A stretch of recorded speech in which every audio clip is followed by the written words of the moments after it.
Hey guys, welcome back to the channel.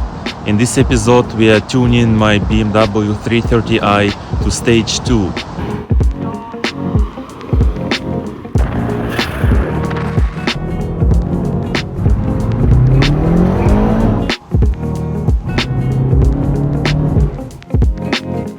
And we are going to measure power on the dyno as well as acceleration numbers with Draggy.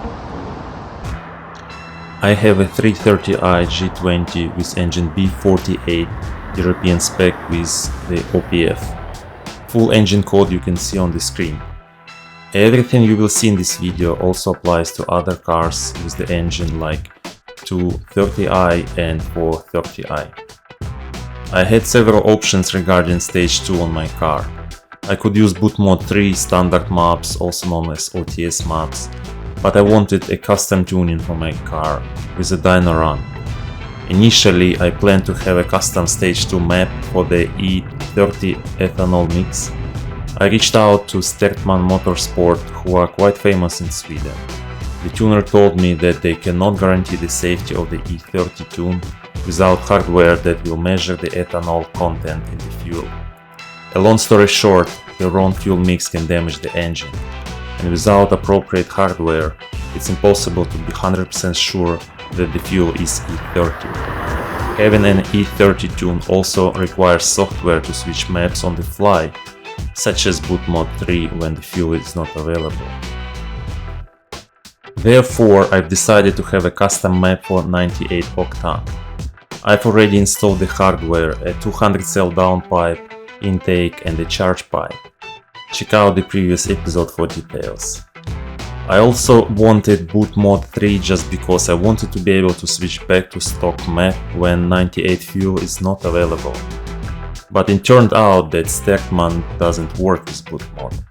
Also, paying for a boot mode license just because I wanted a stock map is not the best way to spend money. Ultimately, I decided to have a single custom 98 octane map without boot mode. I told my tuner that I wanted a smooth and reliable tune for daily driving.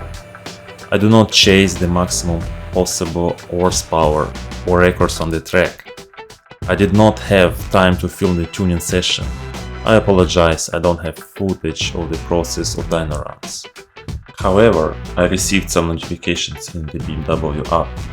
This is how I knew the tuners were working on the car. It was a great day and I came back to pick up my car. I was looking forward to seeing the results and the first drive. The first thing I saw was the dyno graph, and the numbers said 309 HP and 437 Newton meters. Wait, what? I was expecting higher numbers. I was heartbroken.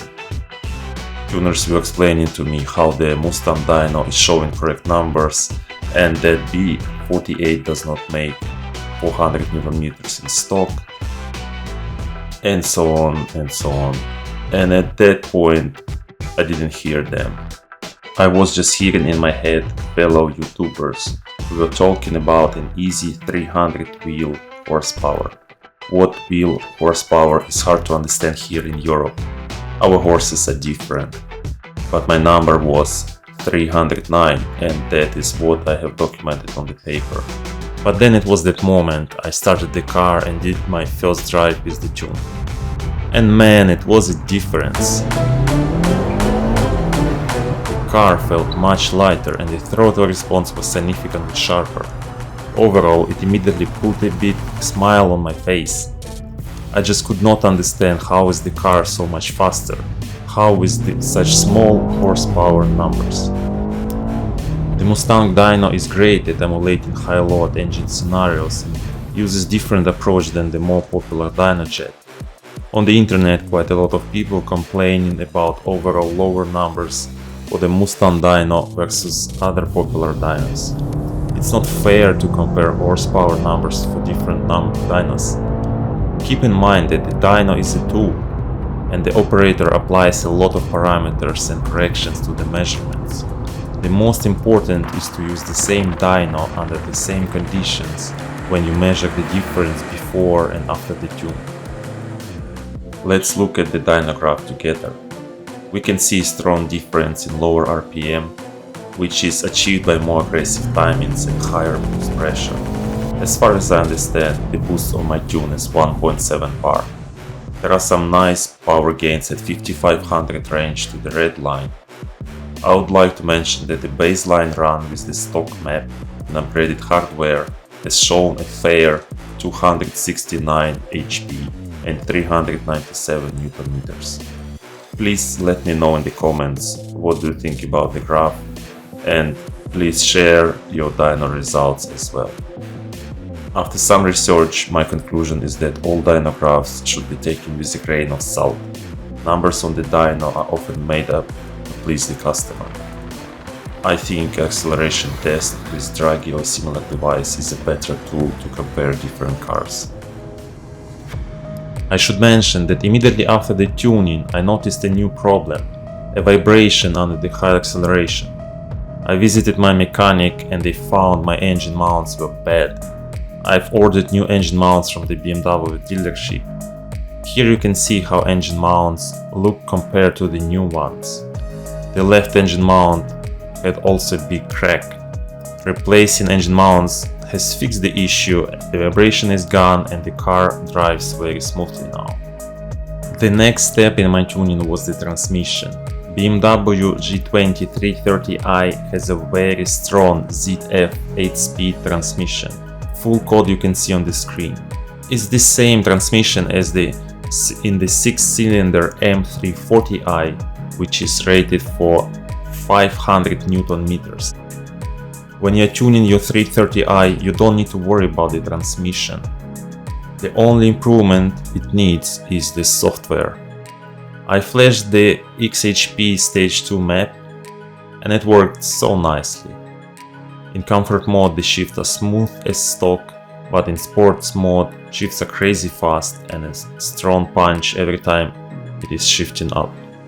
Now it's time to look at acceleration numbers.